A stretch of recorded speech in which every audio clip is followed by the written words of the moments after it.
الحمد لله وكفى وسلام على عباده الذين اصطفى أما بعد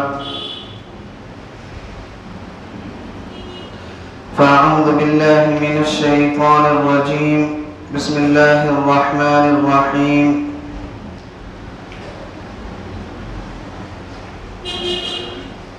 إذ أوى الفتية إلى الكهف فقالوا ربنا آتنا من لدنك رحمة وهيئ لنا من أمرنا رشدا صدق الله العلي العظيم. وقال النبي صلى الله عليه وسلم المسلم من سلم المسلمون من لسانه ويده أو كما قال النبي صلى الله عليه وسلم.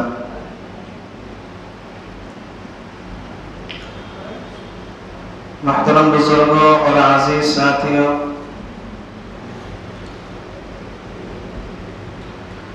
قرآن کریم کے 15ویں پارے میں ایک سورت ہے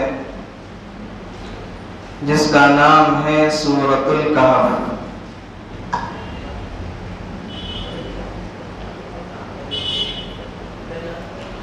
یہ سورت ہم لوگ جمعہ کے دن پڑھتے ہیں اور حدیث شریف میں اس سورت کی بڑی فضیلت آئی ہے۔ اللہ کے نبی نے ارشاد فرمایا کہ جو آدمی جمعہ کے دن سورۃ الکہف پڑھتا ہے اللہ تعالیٰ اس کو دجال کے فتنے سے محفوظ رکھتا ہے۔ اور ایک حدیث میں اللہ کے نبی نے فرمایا کہ جو آدمی جمعہ کے دن سورۃ الکہف پڑھے اس کے لیے اس جمعہ سے آنے والے جمعہ تک اللہ تعالیٰ ایک نور پیدا کر دیتا ہے جو اس کے لیے چمکتا رہتا ہے۔ تو اس سورت کے پڑھنے کی بڑی فضیلت آئی ہے۔ ہم لوگوں کو جمعہ کے دن اس سورت کے پڑھنے کا خاص طور سے اہتمام کرنا چاہیے۔ اس سورت میں اللہ رب العزت نے 3 بڑے بڑے واقعات کو ذکر کیا ہے۔ واقعات کیا تھے؟ کفار مکہ یہودیوں کے علماء کے پاس پہنچے اور ان سے کہنے لگے کہ تمہاری کتابوں میں پچھلے لوگوں کے واقعات ذکر کیے گئے ہیں، ذرا ہمیں پچھلے لوگوں کے بارے میں کچھ بتاؤ، ان کے واقعات سناؤ۔ تو وہ یہودی عالم کہنے لگا کہ تمہارے درمیان میں جو ایک آدمی نے نبی ہونے کا دعویٰ کیا ہے اس نبی سے 3 سوال کرو، اگر اس نے 3 سوالوں کے صحیح جواب دے دیے تو اس کا مطلب وہ اللہ کے سچے نبی ہیں۔ 3 سوال کیا تھے؟ سب سے پہلا سوال کہ ان سے اصحاب کہف کے بارے میں پوچھو کہ وہ کون لوگ تھے۔ دوسرا سوال ان سے یہ کرنا کہ جس آدمی نے پوری دنیا پر حکومت کی تھی اس کا نام کیا تھا۔ اور تیسرا سوال ان سے یہ کرنا کہ روح کیا چیز ہوتی ہے۔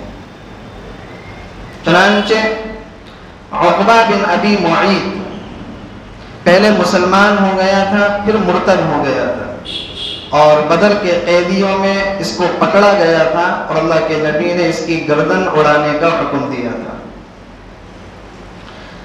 تو یہ اللہ کے نبی کی خدمت میں آیا اور آ کر کہنے لگا کہ ہمیں 3 چیزوں کے بارے میں بتاؤ۔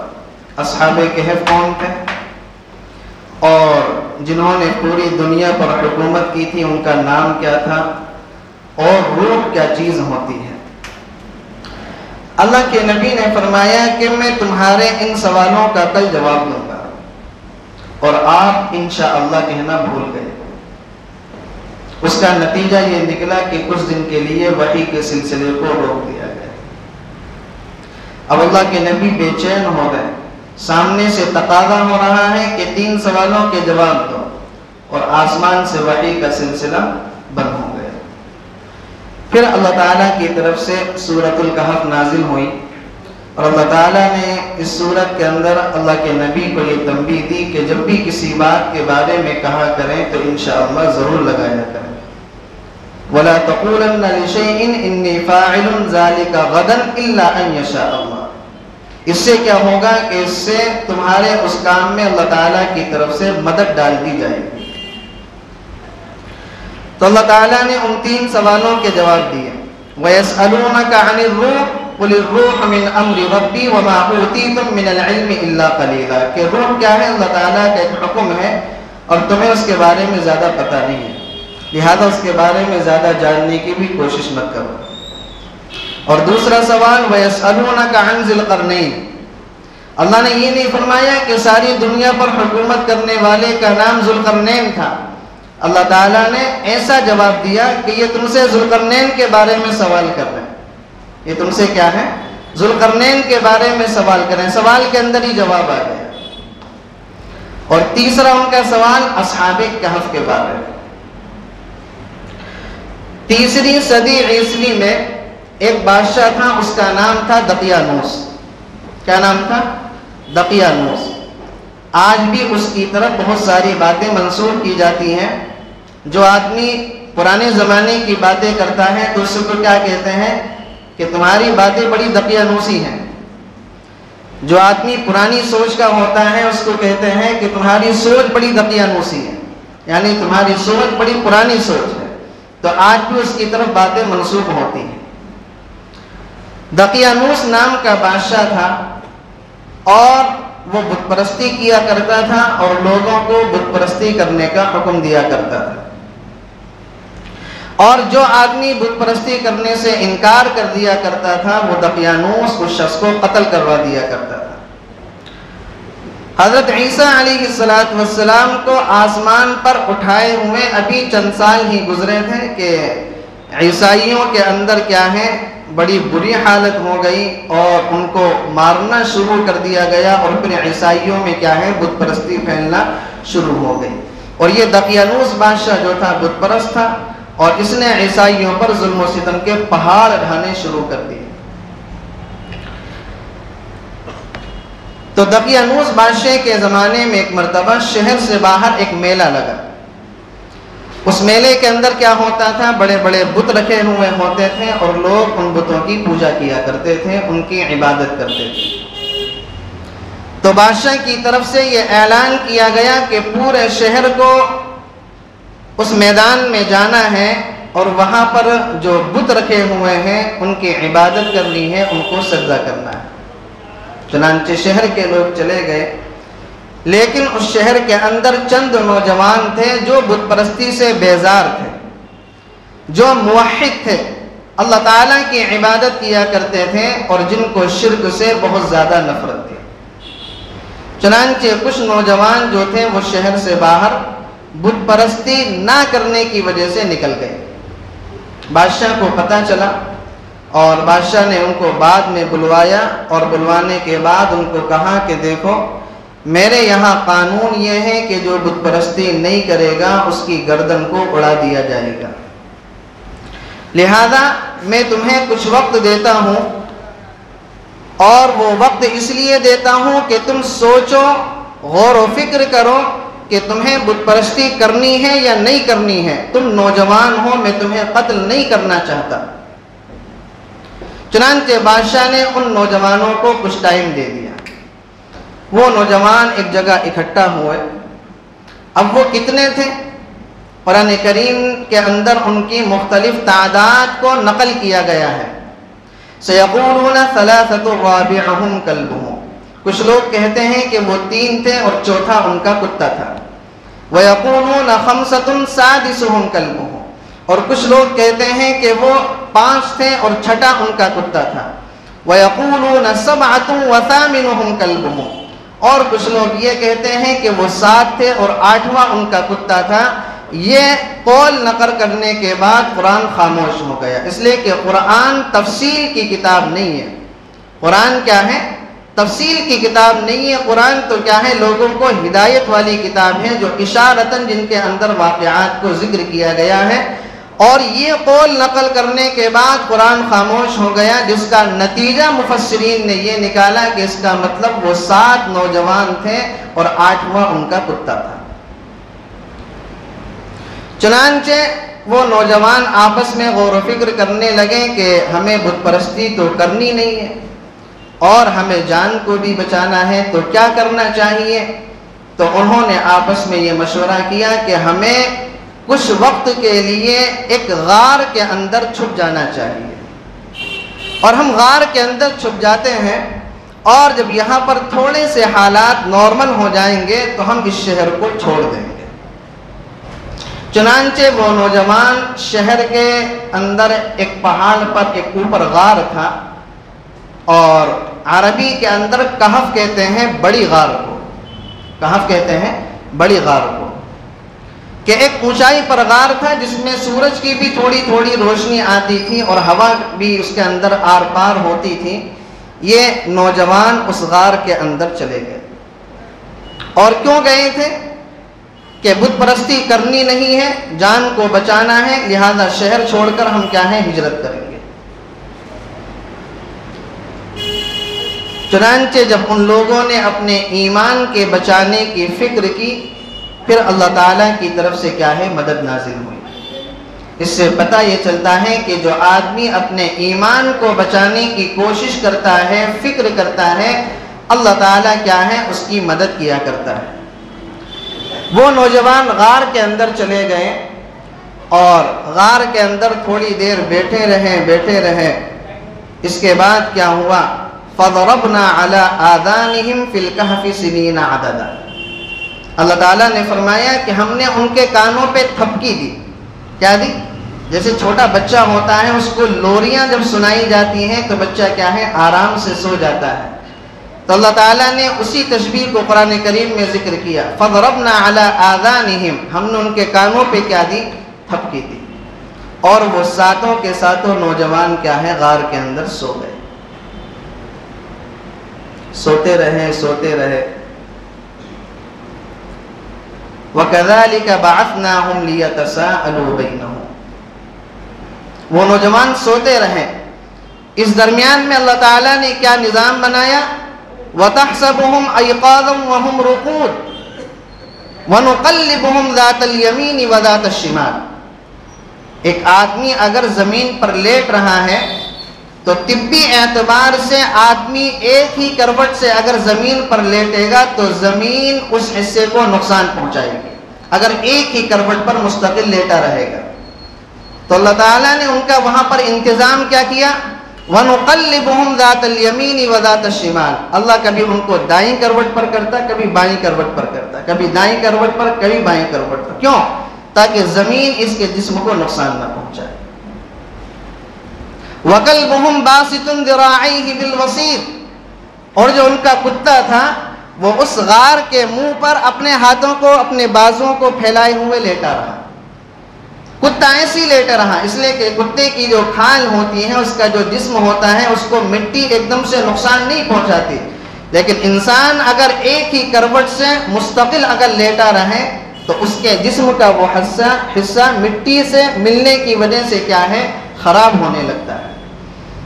تو ان 7 نوجوانوں کا اللہ نے یہ انتظام فرمایا کہ وَنُقَلِّبُهُمْ ذَاتَ الْيَمِينِ وَذَاتَ الشِّمَالِ، اللہ تعالیٰ ان کو نیند میں ہی کروٹ دیتا رہا۔ اور آدمی جب لیٹے گا تو ظاہر سی بات ہے کہ اس کو تھوڑی سی ہوا وغیرہ کی بھی ضرورت ہوگی، ہلکی سی روشنی بھی اس کے لیے ہونی چاہیے۔ وَتَرَى الشَّمْسَ إِذَا طَلَعَتْ تَزَاوَرُ عَنْ كَهْفِهِمْ، کہ سورج جو تھا وہ نکلتا تھا اور ڈوبتا تھا، نکلتا تھا اور ڈوبتا تھا، اور سورج کی ہلکی ہلکی روشنی ان کے غار کے اندر آتی تھی، اور غار میں اتنی تیز روشنی نہیں آتی تھی کہ جس کی وجہ سے کیا ہے، ان کی نیند کھل جائے۔ چنانچہ وہ لوگ سوتے رہے، اور وَكَذَلِكَ بَعَثْنَاهُمْ لِيَتَسَاءَلُوا بَيْنَهُمْ، اللہ تعالیٰ نے ان 7 میں سے ایک کی کیا ہے، نیند کو کھول دیا، ایک کو بیدار کر دیا۔ لِيَتَسَاءَلُوا بَيْنَهُمْ، اس نے دوسرے کو اٹھایا، اس نے تیسرے کو اٹھایا، اور ساتوں کے ساتوں نوجوان کیا ہیں؟ بیدار ہو گئے۔ جب بیدار ہو گئے تو آپس میں پوچھنے لگے، قالوا کم لبثتم، ہم کتنی دیر سوئے؟ اس لیے کہ جب ہم سوئے تھے تو سورج ادھر تھا، اور اب سورج ادھر ہے، تو اس کا مطلب ہم ایک دن سے بھی کم سوئے، ہم ایک دن سے بھی کیا ہے؟ کم سوئے۔ اندازہ انہوں نے اس لیے لگایا کہ نیند ہماری بڑی شاندار ہوئی ہے، بڑی بڑھیا نیند ہوئی ہے، اور ہم سوئے ہیں ایک دن سے بھی کم، اس لیے کہ سورج ادھر تھا اور اب ادھر ہے، ان کو کیا پتا کہ کتنا وقت گزر گیا۔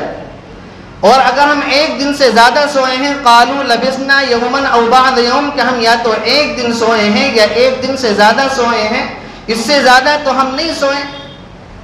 قالوا ربکم اعلم بما لبثتم، پھر آپس میں کہنے لگے کہ ارے بھائی چھوڑو سونے ہونے کے بارے میں، بھوک لگ رہی ہے، جاؤ بازار سے کھانا لے کر آؤ، اور اللہ بہتر جانتا ہے کہ ہم کتنی مدت تک سوئے ہیں۔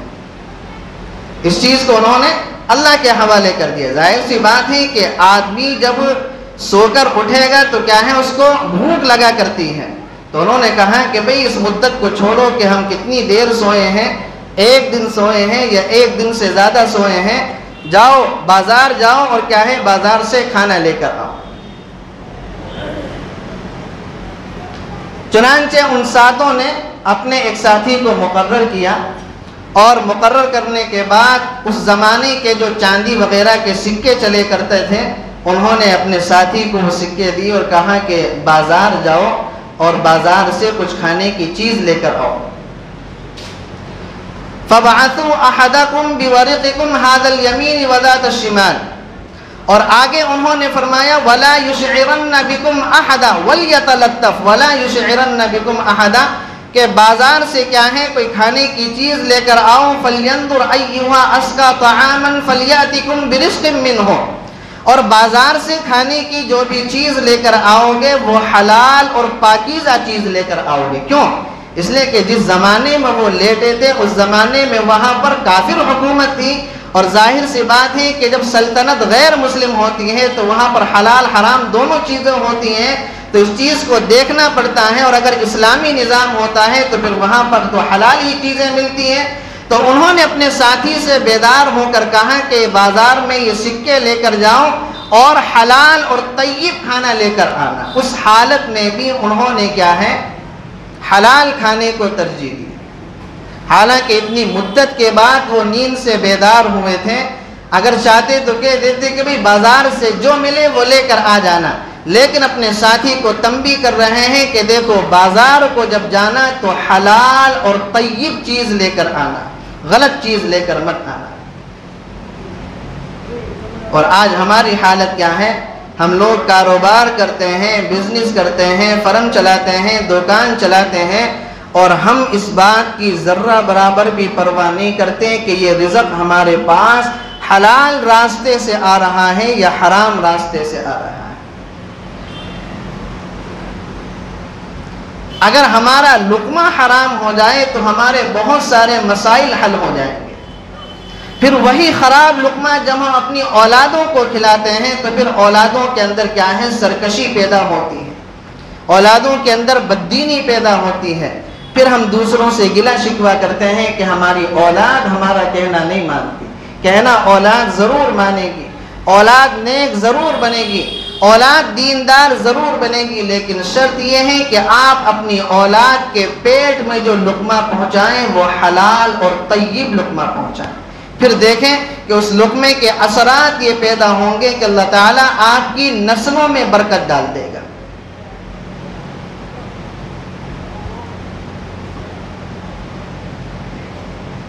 چنانچہ انہوں نے ساتھی سے کہا کہ حلال اور طیب کھانا لے کر آنا، اور ساتھی کو تنبیہ کی وَلْيَتَلَطَّفْ، چپکے چپکے جانا، اس لیے کہ ہو سکتا ہے کہ بادشاہ کے کارندے ہمیں باہر پکڑنے کے لیے گھوم رہے ہوں۔ وَلْيَتَلَطَّفْ، چپکے چپکے جانا، وَلَا يُشْعِرَنَّ بِكُمْ أَحَدًا، اور تمہارے بارے میں کسی کو پتہ نہیں چلنا چاہیے، تمہارے بارے میں کسی کو پتہ نہیں چلنا چاہیے۔ چنانچہ یہ نوجوان ان سکوں کو لے کر کیا ہے؟ بازار پہنچا۔ لیکن جب راستے میں جا رہا تھا تو دیکھ رہا تھا کہ ساری کی ساری عمارتیں بدلی ہوئی ہیں، بلڈنگیں بدلی ہوئی ہیں، نقشہ بدلا ہوا ہے. ایسا تو نہیں ہے کہ کوئی گوگل میپ نے مجھے غلط راستے پر ڈال دیا کہ سارا کا سارا نقشہ ہی بدلا پڑا ہے. بالکل یہ عمارتیں تو ہمارے زمانے میں نہیں تھیں، یہ دکانیں اور یہ بلڈنگ اور یہ مکان تو ہمارے زمانے میں نہیں تھے. لیکن ظاہر سی بات ہے کہ بھوک بہت زیادہ تھی اور انہوں نے اس طرف توجہ نہیں دی اور وہ بازار میں ایک دکان پر پہنچے اور انہوں نے کچھ کھانے کی چیز لی اور جو ان کے پاس سکہ تھا، جب وہ سکہ انہوں نے آگے بڑھایا تو دکاندار اس سکے کو لے کر ان کا منہ دیکھنے لگا کہ بھائی تم کہاں سے آئے ہو، تم کون ہو، کہاں سے آئے ہو. تو وہ ڈر گئے کہ کہیں ایسا تو نہیں کہ بادشاہ نے ان کو ہماری جاسوسی کے لیے بھیجا ہو. تو کہنے لگے کہ ہم اسی ملک کے رہنے والے تھے، اسی شہر کے رہنے والے تھے. کیوں، کیا ہوا؟ کہا کہ جو سکہ اللہ کے بندوں تم لے کر آئے ہو، یہ سکہ تو آج سے 300 سال پہلے چلا کرتا تھا. جو سکہ یہ تم لے کر آئے ہو، یہ سکہ آج سے 300 سال پہلے چلا کرتا تھا. اور اس سکے پر جس دقیانوس بادشاہ کی تصویر ہے، وہ بادشاہ بھی مر گیا، اس کے بعد کئی بادشاہ مر گئے، پھر یہاں پر جہاد ہوا، اس کے بعد یہاں پر اسلامی حکومت قائم ہو گئی. یہ سکہ تو آج سے 300 سال پہلے چلا کرتا تھا. بھئی تم کہاں تھے، کون ہو، کیا ہو، کیسے آئے ہو؟ پھر ان نوجوانوں نے اپنا سارا واقعہ ذکر کیا کہ ایک بادشاہ تھا دقیانوس جو لوگوں پر ظلم و ستم کرتا تھا اور بت پرستی نہ کرنے کی وجہ سے نوجوانوں کو اور لوگوں کو قتل کر دیا کرتا تھا. ہم اس کے ڈر سے ایک غار کے اندر ہم نے پناہ لی تھی اور ہم وہاں پر سو گئے تھے. اور سونے کے بعد جب ہماری آنکھ کھلی تو ہمیں کچھ بھوک لگی اور ہم کھانا لینے کے لیے شہر میں آئے ہیں. ان نوجوانوں کا چرچا اس شہر میں پہلے ہو چکا تھا کہ بھئی کسی زمانے میں کچھ نوجوان تھے جو اپنے ایمان کو بچانے کے لیے بادشاہ کے ظلم و ستم سے بچ کر ایک غار میں انہوں نے پناہ لے لی تھی. ان نوجوانوں کا چرچا لوگوں میں تھا. آج لوگوں نے ان کو اپنی آنکھوں سے دیکھ لیا. پھر جو وہ مسلمان بادشاہ تھا، ان نوجوانوں کو کیا ہے اس مسلمان بادشاہ کے پاس لے کر گئے اور اس مسلمان بادشاہ نے جو بھی تھا اس نے جو ہے ان کو بڑا اعزاز و اکرام کیا اور ان کو بڑی عزتوں سے نوازا، بڑے تحفوں سے نوازا. اور اس کے بعد جو ہے ان نوجوانوں نے کہا کہ ہم پھر اسی غار کے اندر ہی رہنا چاہتے ہیں. اور وہ ساتوں کے ساتوں نوجوان پھر اسی غار کے اندر چلے گئے تھے.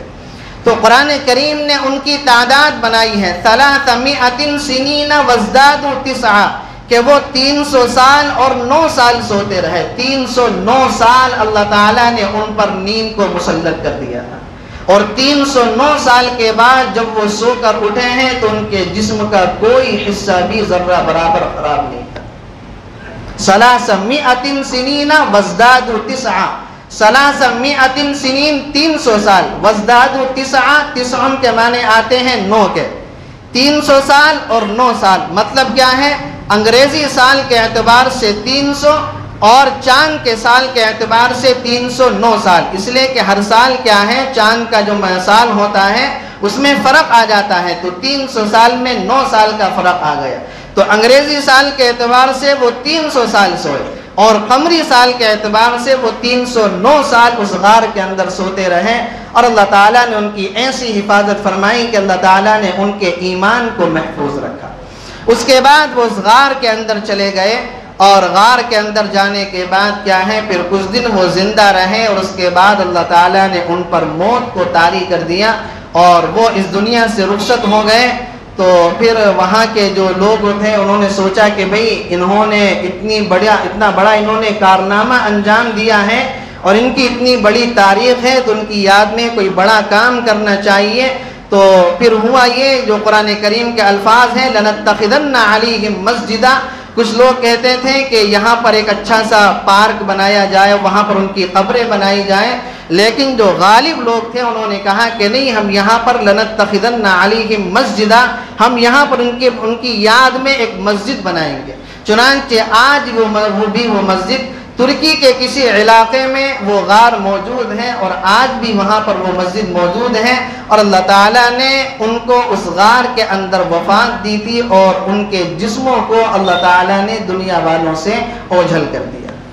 تو یہ اصحاب کہف کا واقعہ آیات من آیات اللہ کی نشانیوں میں سے ایک نشانی ہے کہ حضرت عزیر علیہ السلام کو اللہ تعالیٰ نے 100 سال کے لیے کیا ہے موت دی تھی، اس کے بعد ان کو کیا ہے پھر زندہ کر دیا تھا۔ حضرت عزیر علیہ السلام نے جو اللہ سے پوچھا تھا کہ اللہ تو کیسے زندہ کرتا ہے، کیسے مارتا ہے، تو اللہ تعالیٰ نے حضرت عزیر علیہ السلام پر موت کو طاری کر دیا۔ 100 سال کے بعد جب ان کو اٹھایا تو اللہ نے حضرت عزیر سے پوچھا تھا کہ کتنے سال تم اس حالت میں رہے، تو انہوں نے کہا تھا کہ 1 دن اور دن کا کچھ حصہ۔ تو اللہ تعالیٰ نے فرمایا کہ تم پورے 100 سال تک اسی حالت میں موجود رہے، لیکن اس سے بھی بڑھ کر اللہ تعالیٰ نے اصحاب کہف کو 309 سال تک ان پر کیا ہے نیند کو مسلط کیا، اور 309 سال کے بعد جب وہ نیند سے بیدار ہوئے اور جب شہر میں جا کر دیکھتے ہیں تو پورا کا پورا کیا ہے نقشہ بدلا ہوا تھا۔ یہ واقعہ اللہ تعالیٰ نے سورۃ الکہف کے اندر بیان کیا ہے، اور اس واقعے سے ہمیں یہ پیغام ملتا ہے کہ جو لوگ بھی اپنے ایمان کی حفاظت کی کوشش کرتے ہیں، اپنے ایمان کو بچانے کی فکر کرتے ہیں، اللہ تعالیٰ ان کو دنیا والوں کے حوالے نہیں کرتا ہے، اللہ تعالیٰ ان کی ہمیشہ مدد کیا کرتا ہے، چاہے حکومت کسی کی بھی ہو، نظام کسی کی بھی ہو، بادشاہ کوئی بھی ہو۔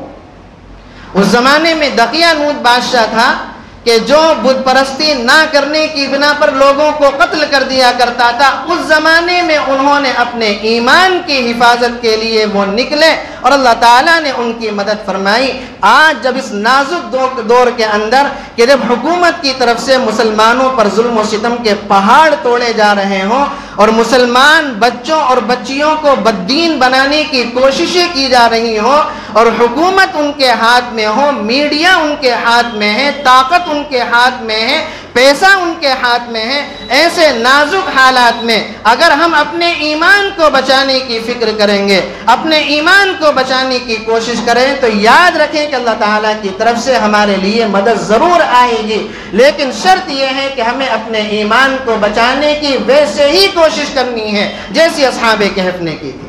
ہمیں اپنے ایمان کو بچا کر رکھنا ہے، اس کی حفاظت کرنی ہے، اس کو اس دنیا سے بچا کر لے کر جانا ہے، غیروں کے حوالے اپنے آپ کو نہیں کرنا ہے۔ جب یہ تہیہ کریں گے، جب یہ کوشش کریں گے، جب یہ ارادہ دل کے اندر کریں گے کہ ہمیں اپنے ایمان کی ہر حال میں حفاظت کرنی ہے، چاہے حکومت کسی کی بھی ہو، نظام کسی کا بھی ہو، سلطنت کسی کی بھی ہو، پیسہ کا زور چاہے کسی کے بھی پاس ہو، تو دیکھیں اللہ تعالیٰ ہمارے ایمان کی حفاظت کیسے کرتا ہے۔ ایمان کی حفاظت کا اندازہ، ایمان کی قدر و قیمت کا اندازہ اصحاب کہف کو تھا، اسی لیے وہ لوگ غار کے اندر گئے تھے اور اللہ تعالیٰ نے ان کی حفاظت کی تھی۔ آج اگر ہم ایمان کی قدر و قیمت کو جان لیں اور اس کی حفاظت کی کوشش کر لیں، اس کو بچانے کی کوشش کر لیں، پھر دیکھیں اللہ تعالیٰ کی طرف سے کیسے مدد آتی ہے۔ تو اصحاب کہف کا واقعہ یہی مسلمانوں کو تعلیم دیتا ہے کہ آج سے 2000 سال پہلے 7 نوجوانوں نے اپنے ایمان کو بچانے کی کوشش کر کے اپنے آپ کے غار کے اندر بند کر لیا تھا، اور اللہ تعالیٰ نے 309 سال تک ان پر نیند کو مسلط کر کے ان کے ایمان کی حفاظت فرمائی۔ یہی سورۃ الکہف ہم مسلمانوں کو تعلیم دیتی ہے کہ آج کے اس نازک صورتحال میں ہم مسلمان بھی اگر اپنے ایمان کو بچانے کی کوشش کریں گے، اللہ تعالیٰ بھی ہماری اسی طریقے سے حفاظت کرے گا۔ اللہ تعالیٰ سے دعا ہے کہ کہنے سننے سے زیادہ عمل کرنے کی توفیق نصیب فرمائے، اور اللہ تعالیٰ ہم سب کے ایمان کی حفاظت فرمائے، ہم سب کا ایمان پر خاتمہ فرمائے۔ وآخر دعوانا ان الحمد للہ رب العالمین۔